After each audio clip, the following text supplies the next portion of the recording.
Today on Locked On Rockies, well, we were treated to not new Rockies news, but old, boring Rockies takes, especially when it comes to Todd Helton and the Hall of Fame. You are Locked On Rockies, your daily Colorado Rockies podcast, part of the Locked On Podcast Network, your team every day.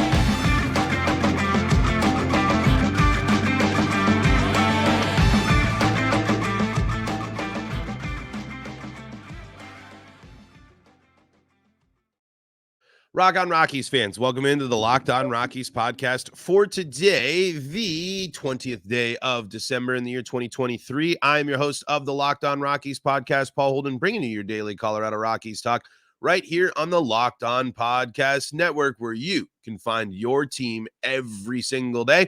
If your team is the Colorado Rockies, you are in the right spot, because that's what we do around here is we talk Rockies baseball right here on your favorite streaming services and on the Locked On Rockies YouTube channel, where you can be part of the show by firing off your Rockies hot takes and helping the show grow, being a part of the show. Let me know what's on your mind when it comes to the Colorado Rockies. And you Rockies fans out there, definitely don't hold back sometimes. Let me know what you think about this ball club. So we'll dive into there's not a ton still with Rockies news, and I know that might be frustrating. So unfortunately, not a lot to dive into. At least I think there's one topic that we'll dive into a little bit, but I wanted to bring back kind of a theme that I think is a big theme this offseason. And we've seen it during this Hall of Fame voting, and we've seen it when it comes to player evaluation for the Rockies. It just, I think all of the things that people ding the Rockies about for Coors Field, they're also dinging them just because they're Rockies players. I think people use Coors Field as an excuse to mask their dislike of the Rockies or discount of the Rockies just because of their overall performance as well. And this is why, mixed in with everything that the Rockies need to do, the Rockies improving their image, the Rockies improving the standing, and the Rockies changing the outlook that other people have in the media, in the league, players about their team is also one of the most important things they can do. And how do they do that? Well, they build a winning baseball team. We're going to dive into a little bit of that, and I want to talk just a little update on the Todd Helton Hall of Fame tracker and some takes about Todd Helton that were trash. We're going to dive into that all on today's episode of Locked On Rockies. Before we dive into everything, though, today's episode is brought to you by FanDuel. Make every moment more. Right now, new customers get $150 in bonus bets with any winning $5 moneyline bet. That's $150. If your team wins, visit FanDuel.com/locked on to get started. Okay, so I wanted to start with just kind of continuing my conversation about identity and why it's so important for the Rockies to change the perception of them, because not only does it impact free agents, not only does it impact players coming here, not only does it impact the on-the-field product that we like to watch, it impacts the legacy of these players. As much as I want it to, for me, it holds huge gravitas that Todd Helton is Mr. Rocky, is the guy that spent his whole season with the Colorado Rockies, and why I think that should be something that's valued. There's a lot of people that will sit that and say that's a detriment. There's a lot of people, when analyzing this and analyzing greatness, will look at 17 years of Rockies baseball and they will ask, what did you do during that time? Where is your playoffs? Where are your blah, blah, blah, blah, blah, this, that, and the other thing. So until this whole identity surrounding the Rockies changes, every single time a Colorado Rockies player is eligible for Hall of Fame, and just because they've been a Rocky doesn't mean we get to immediately vote them into the Hall of Fame. Just because they're our favorite Rockies players, they're immediately in the Hall of Fame. That's not how it works. But for the players like Todd Helton, for a caliber of a player of Todd Helton, arguably one of the greatest first basemen of all time, look at the numbers, look at the stats, he ranks among the best. To constantly have to fight a made-up narrative that ignores so many other teams' advantages, so much of the wackiness of baseball, so much of it, and a complete lack of embracing what makes baseball great in that sense. I love different ballparks. I love that every team has a different advantage or disadvantage. I love that every single time you go to a different place, you have to factor in that environment. And why Coors Field, out of all the environments in baseball, has this narrative? Because people don't watch Rockies baseball, because people don't follow the Rockies, because you don't tune in. Because if you think that just because baseball happens at altitude, that the ball always flies, that offenses are always going crazy, like blah, blah, blah, blah, blah, you haven't watched enough. Plain and simple, you haven't watched enough baseball at altitude to know that it's not just the ballpark that's going to do it. We've watched floundering Rockies offenses now for 2.5 seasons at Coors Field. Not so much, actually, back 3 seasons ago. The team was really good at home, actually. But we've seen periods of time. Just because you go to Coors Field, it's not a magic elixir that you drink. That means all of your offense is going to beef up and all of your pitching ability is going to shrivel up and you can't do anything. Will the narrative flip if the Rockies ever have a Hall of Fame caliber pitcher? I mean, seriously, does a Rockies pitcher, and there's no Rockies pitcher right now that's Hall of Fame worthy. Ubaldo Jimenez gets probably a couple of nods here or there, but no one that's the dominance that we expect for pitchers going into the Hall. But if that happens, does Coors Field become a positive? Does Coors Field become something that actually enhances their candidacy to get into the Hall of Fame? Because if it's such a detriment, if it's such a cheat code for offensive players, then on the flip side, it should be a benefit. Heck, we should be looking at NL West pitchers, right? Shouldn't NL West pitchers that have to go through Coors Field 14 or for a few series a year and much more before and handle it, shouldn't that help their case? Coors Field is the ultimate blanket statement to throw over a lack of watching the Rockies, a lack of knowledge about the Rockies, and a lack of talent evaluation for the Rockies. Because it's lazy as all heck to not only ignore the stats and then to ignore the altitude adjusted stats and to sit there and say, you know what, Todd, I just don't think you did enough. I just don't think that you did enough to get the vote. You're still out there with, and we all know who I'm talking about. I'm calling out John Heyman, just like all of Rocky's Twitter has been. And let's read from his no votes. Or great but not enough, I think. No, wait, where is he? Yeah, there's his very near misses. Nothing against overheated Coors Field, but the bulk numbers aren't quite there for a first baseman in that atmosphere. He still votes in Jimmy Rollins, Chase Utley, Joe Mauer, Andrew Jones, Carlos Beltran, and Adrian Beltre. I mean, and there's arguments been made for all of them, but this was the response to Heyman from Rocky's Twitter. Let's see. Let's see some other ones here about. Let's see where some of these Rockies. You got a lot of people that reacted to him.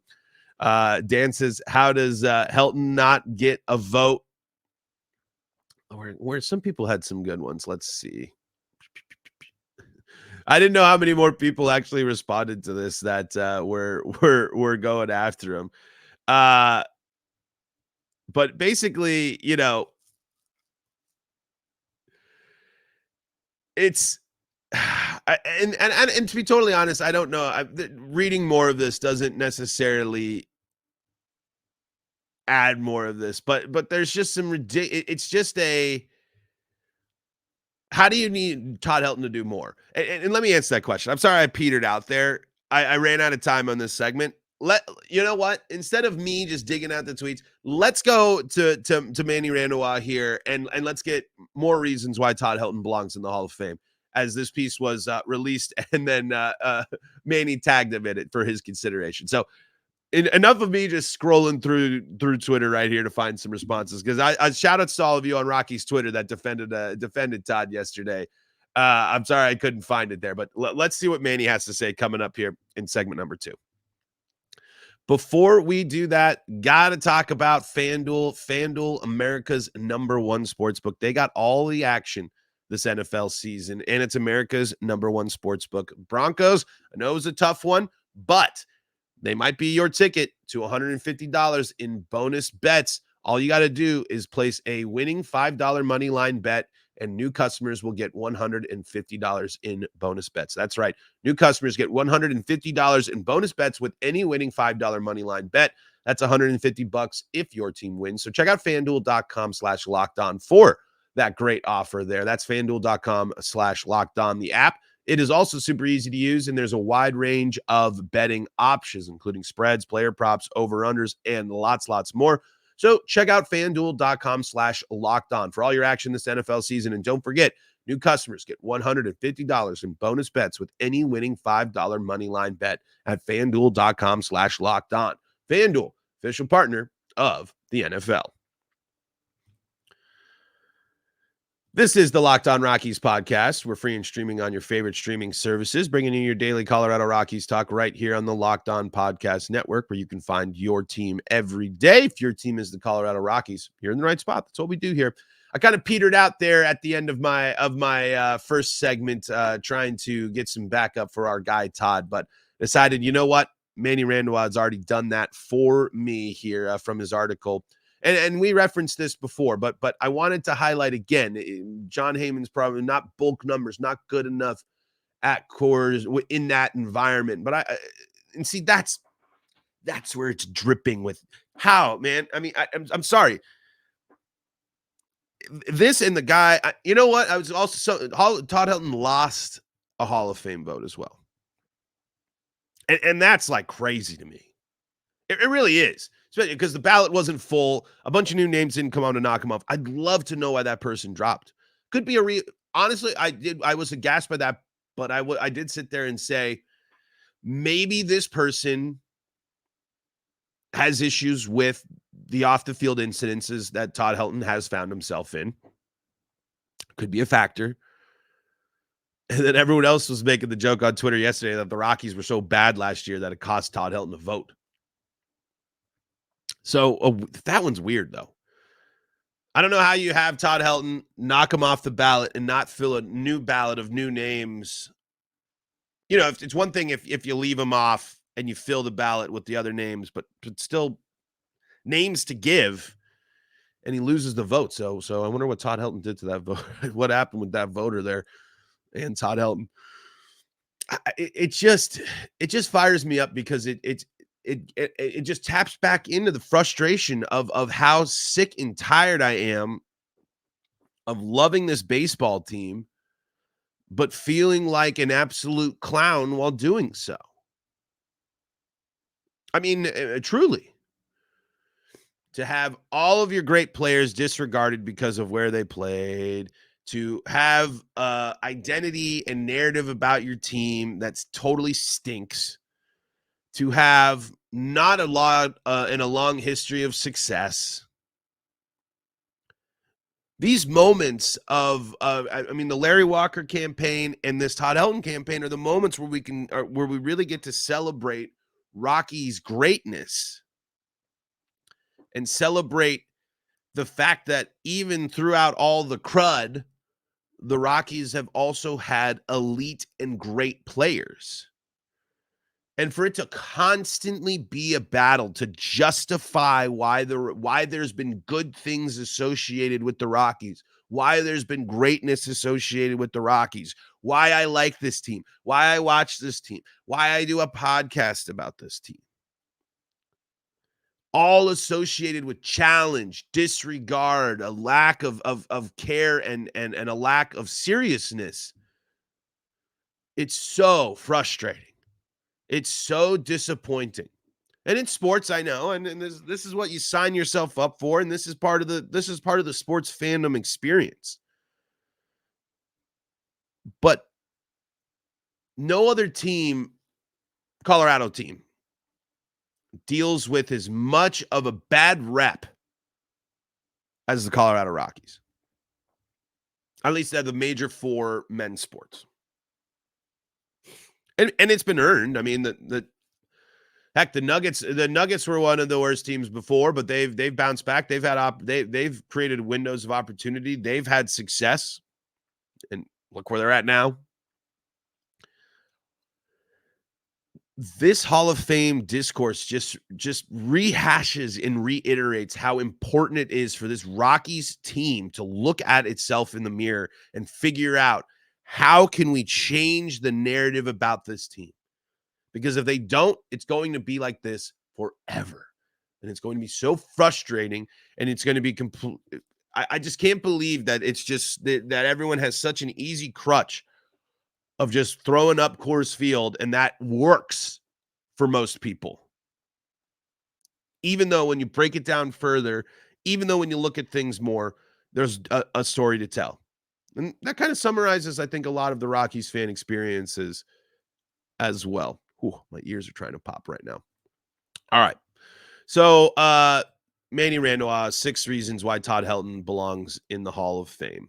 So, and I'm not going to go through all of these. I'm just going to focus on the fact of Heyman said better numbers, needed better numbers in that environment, and I wanted to reemphasize how good Todd Helton was on the road. So I'm really only going to read the first 2 paragraphs or read the first 2 parts of this. So if you want more, 6 reasons Todd Helton belongs in the Hall, Manny Randall, MLB.com. Okay. Stripping out his Coors Field numbers entirely, Helton was a great hitter. In 4,612 road plate appearances, the slugging first baseman hit 287, 386, 469 with 142 home runs. His 855 OPS away from his home ballpark is higher than the OPS of Hall of Famers Dave Winfield, Eddie Murray, Ricky Henderson, Tony Gwynn, Al Kaline, George Brett, among others. And when it comes to on-base percentages, Helton's .386 OBP on the road is higher than Hall of Famers Rod Carew, Gwynn, Honus Wagner, Willie Mays, Eddie Matthews, Joe Morgan, Tim Raines, Vladimir Guerrero, Fred McGriff, Frank Robinson, Harmon Killebrew, Willie McCovey, Derek Jeter, Helton's former teammate Larry Walker, Hank Aaron, Kaline, Duke Snyder, and the list goes on. Helton's road stats are Hall-worthy, and that's not even counting his incredible numbers at Coors Field. Even with the Coors discount, they make his Hall of Fame case stronger in his at-bats at home. In 4,841 home plate appearances, he hit 345, 441, 607 with 227 home runs at the corner of 20th Blake in lower downtown Denver. There's no argument. There's no John Heyman didn't watch Rockies baseball. John doesn't know who Todd Helton is. He doesn't. He has no fathomable clue. Same with every other person that sits there and disregards Todd Helton's stats and disregards Todd Helton's abilities to produce at home and on the road. Of course, he was better at home. Most baseball players are better at home. Again, going to go back to it. Just let me hammer this point home. The slugging first baseman hit 287, 386, 469 with 142 home runs on the road. His 855 OPS away from his home ballpark is higher than the road OPS of Hall of Famers Dave Winfield, Eddie Murray, Ricky Henderson, Tony Gwynn, Al Kaline, and George Brett, among others. That's not just 1. That's not just 2. That's 6 Hall of Famers that he has a higher road OPS than. And his on-base percentage is higher than multiple. I mean, that even goes, his OPS that's 6. Sorry, I think I got my stats switched there. 6 Hall of Famers, he has a better road OPS than. And the list of names that I read off when it comes to his on-base percentage on the road being higher than, including some of the biggest names in baseball: Willie Mays, Vladimir Guerrero, Willie McCovey, Hank Aaron, Derek Jeter. Better. No. What? better. Todd Helton was a better hitter on the road than Derek Jeter. Eat it, John. Accept it. Chew on it. Think about it. The ignorance to the Rockies has been earned due to their history of mostly crappy baseball.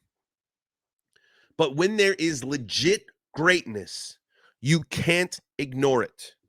On top of the fact that he dominated at Coors Field. I don't know what more than that John wants in these for a line at home. Batting .345, .441, .607 with 227 home runs. Not counting all the doubles, not counting all the RBI. Just admit it. Just admit it, media members. Admit when you don't watch the Rockies. Admit that your bias plays a role. Admit that you think Coors Field is a bigger deal than steroids. Because John goes on and has a whole big thing about steroids in his thing. He really cares about steroids. Remember that Todd Helton was doing all of that during the steroid era while staying clean. Got a little fired up there. So when you bring out the numbers, man, it's just like Todd Helton is a no-brainer. No-brainer. Guy should have, I mean, Manny goes on in this piece here. He talks about the awards that Todd should have won. He talks about how good his peak was, the significance of him playing his whole career with the Rockies, and him being, again, reminder, according to Jay Jaffe's jaw system of rating players at each position, Helton ranks 15th all time among first basemen. That's higher than Hall of Famers Murray, Hank Greenberg, George Sisler, Bill Terry, Killebrew, McGriff, Orlando Cepeda, Gil Hodges, and others. I know you've heard this podcast before. I know you've heard this stuff before, but this is the stuff that just makes just adding extra insult to injury, man, as a Rockies fan. Can't even be that excited about your players making the Hall of Fame because you got to deal with people that just, again, have ignored the Rockies and then get to have a voice of influence about their greatness. Just watch. All I'm asking is you watch the team. Legit. All I'm asking is you watch the team. And look at the number. There is no way, if John can see those numbers and put them and put them next to everyone else's and disregard that. I'm sorry. There's just no argument to be made against Todd Helton's greatness. There just isn't. Outside of, you know what? If you really care about the off the field issues that he had, that would be I guess that would be the only thing. But there's just no excuse. I'm sorry. That analysis of Todd Helton is lazy. And when I see that lazy analysis of Todd Helton and Rocky's greatness, I'm going to call it out. Good news is, though, even with Todd Helton missing out from that ballot, even with Todd Helton missing or going down a vote, things are still looking good for Todd Helton. And it's just tough. But all right, let's end the show. Let's I know this is something I kind of want to tease with a little bit more because I want to dive deeper into and why my mindset has changed a little bit on the Rockies being a bottom feeder in baseball next year. Let's talk about that coming up in segment number 3. This is the Locked On Rockies podcast for free and streaming on your favorite streaming service, bringing you your daily Colorado Rockies talk right here on the Locked On Podcast Network, where you can find your team every day. Hey, also speaking of the network, Locked On has launched the first ever national sports 24/7 streaming channel on YouTube. Locked On Sports Today is here for you 24/7, covering the top sports stories of the day with the local experts of Locked On, plus our national shows covering every league. Go to Locked On Sports Today on YouTube and subscribe to the first ever national sports 24/7 streaming channel. Hey, your subscription to Locked On Rockies really, really helps the show, really, really helps us grow. So thank you all for tuning in and for making us your first listen of the day. Hey, someone posted this as a comment and wanted me to pointing this out. I think the Rockies, they're gonna have to make some they're gonna have to make some moves here at some point. And this is a good point from Patrick Saunders here, who tweeted this out over this weekend. And I think this is fact. I think there's a couple of factors. I think the Rockies are waiting for the big names in free agency to find their homes, to see where things shake out, to see where teams stand. And then Patrick Saunders here with a good point. I've got to wonder if the Rockies are waiting to see how their TV money shakes out. This was in response to Patrick Lyons saying that the Rockies are one of 8 teams yet to spend in free agency. I believe that might have changed with that minor league deal. But this was from December 18th from Patrick Lyons there. And so, reminder, the Rockies haven't always been, super duper active. Last year, they signed Profar super late. They got Pierce Johnson and Brad Hand. So the Rockies are probably going to make some moves here.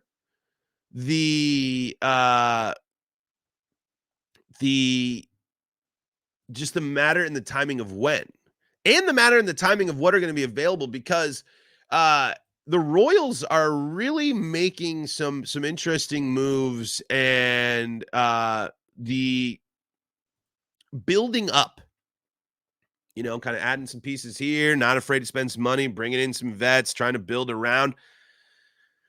It's kind of what I was hoping to see the Rockies do this year. And I want to dive more into that. I'm actually hoping to do a crossover with Locked On Royals here at some point where we can kind of compare everything, because I don't know all the ins and outs of what's going on, but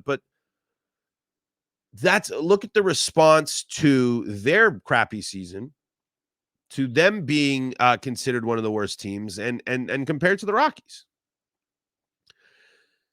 The Rockies have to fill some holes and fill some issues. It's I guess the question though of why things haven't happened yet. How influential can the Rockies be? Which probably won't be very much. And it just kind of, I think, paints the picture that the Rockies are just going to have to wait their turn to figure out who's still remaining, figure out where they can go. Because they can't afford to make zero moves. They simply can't. They have to bring in pitching of some sort. They have to bring in someone that needs a bounce back year. They have to do something.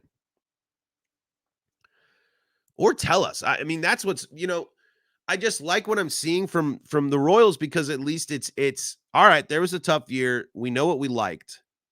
Now they start piecing around it, and they're going to see how it goes. If the Rockies don't do anything in free agency, spend $0, which I don't think they can afford to do,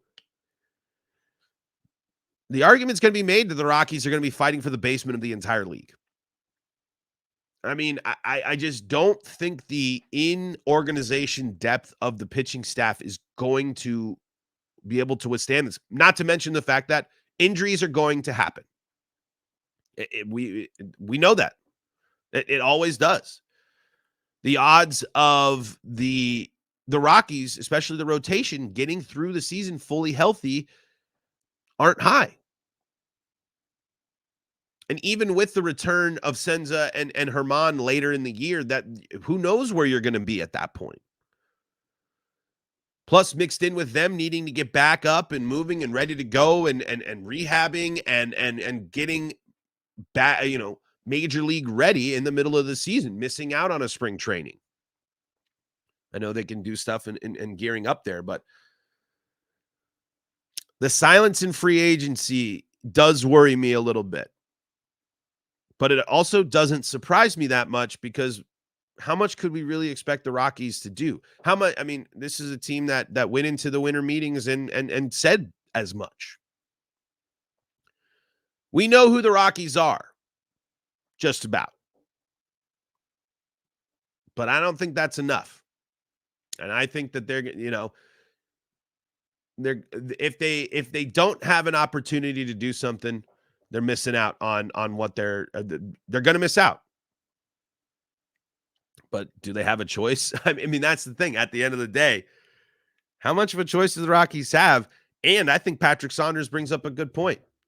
How much is that TV deal factoring into this offseason's plans? Because I'd have to say that's certainly a factor. I think that's something we haven't thought about as much as we should have. But I don't know. Kind of a little out of over there, all over the place today on the show. But when I see bad takes about the Rockies, it just gets me fired up. I want to talk more about the Royals. I want to talk more about how this cold has been sticking with me for like 2 weeks, and all things Rockies baseball coming up here on our Friday episode. As you might have seen, we are in our 3 days a week off-season mode right now. But we appreciate you for making Locked On Rockies your first listen of the day. Thank you so much for finding us on your favorite streaming services, and thank you for finding us on the Locked On Rockies YouTube channel. For your second listen of the day, check out Locked On MLB. And for more Colorado sports coverage, you can check out the Locked On Broncos, Locked On Avalanche, Locked On Nuggets, and Locked On Buffs podcasts, all available free and streaming here on your favorite streaming services. Until next time, I'm Paul Holden saying so long from the Locked On Rockies podcast.